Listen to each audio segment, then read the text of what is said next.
নমস্কাৰ মৰমৰ ছাত্ৰ-ছাত্ৰীসকল তোমালোকক আকৌ এবাৰ মোৰ চেনেলটোলৈ স্বাগতম।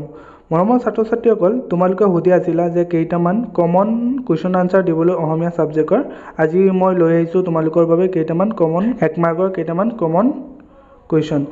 মৰমৰ ছাত্ৰ-ছাত্ৰীসকল তোমালোকে হাতত নোট আৰু পেন লৈ বহি যোৱা, মই কৈ যাম আৰু তোমালোকে লিখি যাবা, নোট কৰি যাবা। মৰমৰ ছাত্ৰ-ছাত্ৰীসকল তোমালোকে বহুতে খুজি আছিলা কেইটামান এক মাৰ্কৰ কমন কুৱেশ্যন জাষ্ট তোমালোকৰ বাবে লৈ আহিছোঁ, তোমালোকে নোট কৰি ল'বা।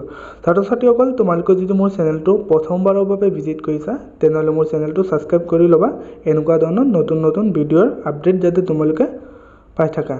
ছাত্ৰ-ছাত্ৰীসকল বলা আমি ভিডিঅ'লৈ আগবাঢ়ি যাওঁ, পলম নকৰাকৈ বলা আমি ভিডিঅ'লৈ আগবাঢ়ি যাওঁ।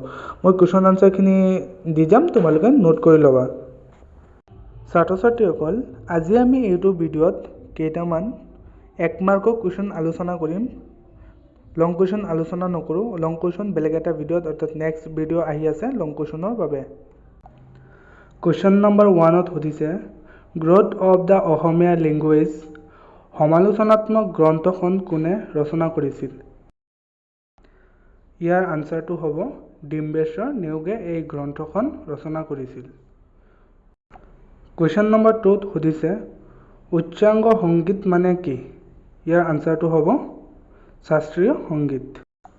কুৱেশ্যন নম্বৰ 3ত সুধিছে জিকিৰ শব্দটো ক'ৰ পৰা ওলাইছে?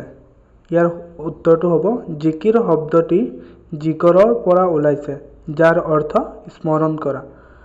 কুৱেশ্যন নম্বৰ 4ত সুধিছে জিকিৰসমূহৰ সৈতে কোনবিধ গীতৰ সাদৃশ্য দেখা যায়? ইয়াৰ আনচাৰটো তোমালোকে চাই লোৱা, ইয়াত দিয়া আছে। কুৱেশ্যন নম্বৰ 5ত সুধিছে মাধৱদেৱে ক'ত শংকৰদেৱৰ সৈতে মিলিত হয়? ইয়াৰ আনচাৰটো হ'ব দুৱাহাট বেলগুৰিত মাধৱদেৱে শংকৰদেৱৰ সৈতে মিলিত হয়। কুৱেশ্যন নম্বৰ 6ত আহিছোঁ, ইয়াত সুধিছে মাধৱদেৱে ৰামায়ণৰ কোন খণ্ড প্ৰণয়ন কৰে? ইয়াৰ আনচাৰটো হ'ব মাধৱদেৱে ৰামায়ণৰ আদিকাণ্ড ৰামায়ণ প্ৰণয়ন কৰে। কুৱেশ্যন নম্বৰ 7ত আহিছোঁ, কুৱেশ্যন নম্বৰ 7ত সুধিছে মাধৱদেৱৰ বৰগীতৰ সংখ্যা কিমান? মাধৱদেৱৰ বৰগীতৰ সংখ্যা হৈছে 157টা অৰ্থাৎ 157টা।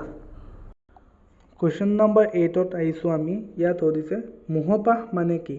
ইয়াৰ আনচাৰটো হ'ব সাংসাৰিক মায়াৰে আৱৰি থকাকে মোহপাশ বুলি কোৱা হয়। কুৱেশ্যন নম্বৰ 9ত সুধিছে ৰঘুনাথ চৌধুৰীৰ সম্পাদিত শিশু আলোচনীখনৰ নাম কি? ইয়াৰ আনচাৰটো হ'ব মইনা। কুৱেশ্যন নম্বৰ 10ত আহিছোঁ আমি, ৰঘুনাথ চৌধুৰীৰ কবিতা পুথি দুখনৰ নাম লিখা। ৰঘুনাথ চৌধুৰীৰ কবিতা পুথি দুখনৰ নাম হ'ল সাদৰী, কেতেকী ইত্যাদি। কুৱেশ্যন নম্বৰ 11ত আহিছোঁ আমি, কুৱেশ্যন নম্বৰ 11ত সুধিছে প্ৰকৃতিক কোনে সাদৰী আনিলে বুলি কবিয়ে কৈছে? ইয়াৰ আনচাৰটো হ'ব প্ৰকৃতিক নতুন কুঁহিপাতে আদৰি আনিলে বুলি কবিয়ে কৈছে। মৰমৰ ছাত্ৰ-ছাত্ৰীসকল মই যদি এনেকৈ মুখেৰে কৈ যাওঁ ভিডিঅ'টো বহুত লং হৈ যাব।